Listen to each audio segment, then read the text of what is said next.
Assalamu alaikum wa rahmatullahi wa barakatuh. Good day, students, and how do you do? With you is Ustaz Jibril Abdul Wahab, the IRS teacher. And the topic for the fourth week of this term is the conquest of Mecca.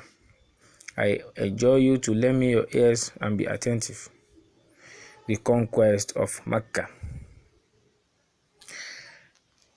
This script shall explain what happened after the treaty and what was the result of the treaty and the outcome of the treaty that led to the conquest of Mecca.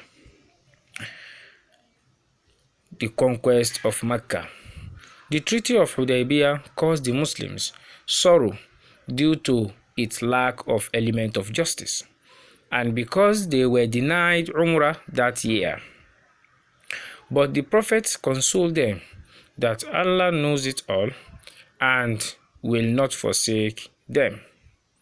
This truce enabled the Muslims to have a successful propagation and cooperation of some other clans, including the Banu Khuzā. Aside from the big wings of the pagans in Mecca, like Khalid bin Walid, who accepted Islam, the Prophet ﷺ also sent messages to the rulers and kings of neighboring territories, such as the king Negus by the name Asham bin al-Abjar. Asham bin al-Abjar. Then Al-Muqawqis, the king of Alexandria in Egypt. Abrwais, the king of Persia. Caesar, the king of Rome, among others, calling them to accept Islam. Some, like King Nagus, the Muqawqis, they accepted Islam, while some other declined and they eventually were perished. And that added to the weight and power of the Muslims those years. This development strengthened the Muslims and confirmed the favor of Allah subhanahu wa ta'ala on them. Although some renegades among the Meccans tried to halt the propagation of the Muslims, but it became abortive. The conquest of Mecca was caused due to breach of the treaty by the Meccans.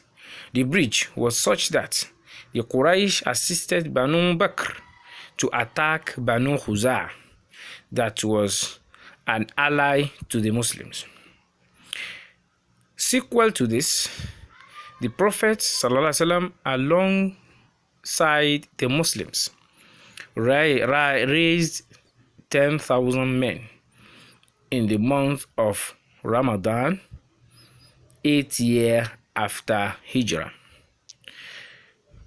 to head to Mecca and banish idolatry, making Islam to prevail. Of course, since they have broken the treaty, then there is no more dialogue for whether they should take over Mecca or not. Abu Sufyan accepted Islam in the course of spying on the Muslim activities while they were heading to Mecca. That is, the moment they were heading to Mecca, Abu Sufyan tried to move to their camp, and he was captured. As he was captured, but he was not armed, and from there, they preached to him, and he accepted Islam during that time. The Prophet ﷺ, however, instructed the Muslims not to attack the women, children, non-combatants, anyone who hid inside his house, that is inside Abu Sufyan's house, and inside his house. Anyone who is in the house of Abu Sufyan and anyone who enters into Mecca, that is Kaaba and the surface surrounding it. At that time, the Meccans could not face the Muslims, and before getting to Mecca, Abu Sufyan had given them the instruction that could guarantee their safety during the conquest. On getting to Mecca, the Meccans obeyed the instruction. The conquest became peaceful, and the Prophet ﷺ sanitized the Kaaba from the 360 idols therein. Zakat was made compulsory on the rich, while jizya and kharaj were prescribed on the non-Muslims. That epoch marked the beginning of the Islamic State in Mecca and Medina.